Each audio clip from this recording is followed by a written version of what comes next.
Hello everybody. I am deep in prep with a gig right now. I've been working on this for 2 solid days. I probably have, I don't know, maybe 10 hours in on it even before I started this big prep push.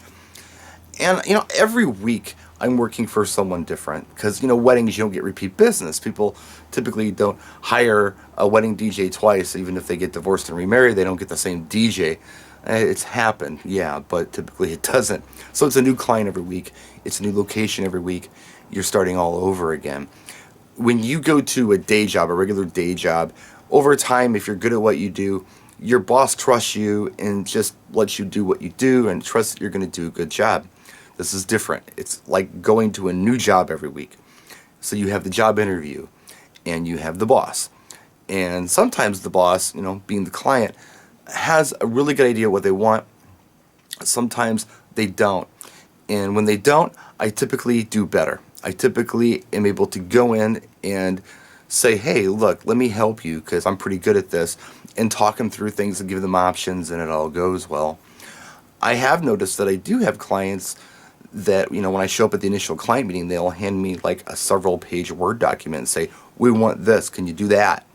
And you look at it, and some of the stuff's very reasonable, some of it isn't. Some of it is kind of weird. They've done playlists for you and told you when to play a certain song at what time. They really don't know what we do as professional DJs, and I'm wondering why.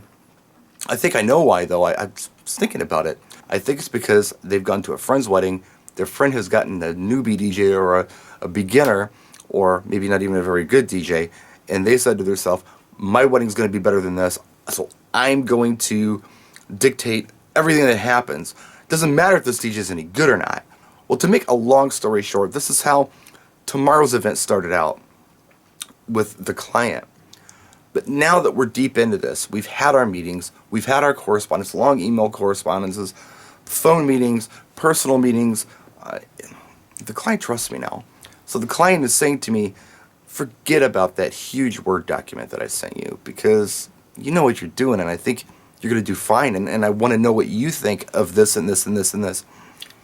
The tone changes once the trust is earned.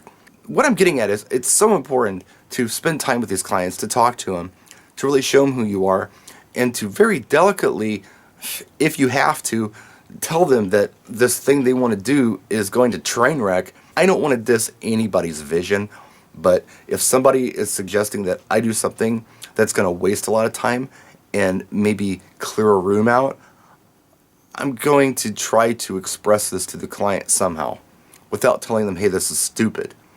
There's got to be another way to do it. And I figure it out as I go. I feel out who the client is and say, hey, you know what? We could do something like this. What about this? Sometimes I get resistance, but eventually they usually come around. So it's about earning that trust, I think. And I've got this client's trust. I'm walking in to this gig tomorrow, and it's a very long day, but I'm confident that everything's going to go fine. I've done the necessary prep, and the client knows what's going to happen. She's seen all of my timeline paperwork. She has agreed to everything that I have suggested. If she didn't, we changed it. And it's all very workable. It's going to go like clockwork. So it's in the prep, and it's about that trust. That's my vlog. We'll see you at the gig log tomorrow. Practice and enjoy.